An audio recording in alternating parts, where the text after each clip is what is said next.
அனுஷத்தின் அனுகிரகம் சார்பில் ஸ்ரீ ஜெயேந்திர சரஸ்வதி சுவாமிகள் 92வது ஜெயந்தி விழா. காஞ்சி காமகோடி பீடத்தின் 69வது பீடாதிபதி ஜெகத்குரு ஸ்ரீ ஜெயேந்திர சரஸ்வதி சங்கராச்சாரியார் சுவாமிகளின் ஜெயந்தி விழா மதுரையில் நடந்தது. கூடல் நகர் ஆணையூர் ரோடு வஉசி தெருவில் அமைந்துள்ள காஞ்சி மகா பெரியவா கிரகத்தில் சிறப்பு புஷ்பாஞ்சலி நடத்தப்பட்டது. சந்தோஷ் சாஸ்திரிகள் தலைமையிலான குழுவினர் ருத்ர பாராயணம் செய்தனர்.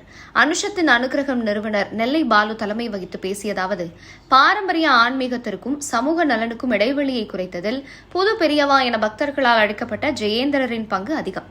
பல ஆண்டுகளாக வேதங்கள், சாஸ்திரங்கள், இந்திய பாரம்பரியத்தை பாதுகாத்து மேம்படுத்துவதிலும் தர்மத்தை பாதுகாக்கும் தன்னை அர்ப்பணித்தவர்.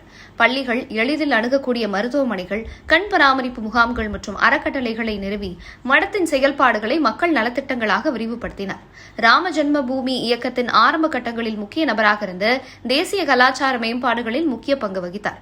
இவ்வாறு அவர் பேசியிருந்தார். நிகழ்வில் திரளான பக்தர்கள் பங்கேற்றனர். அனைவருக்கும் அருள் பிரசாதம் வழங்கப்பட்டது.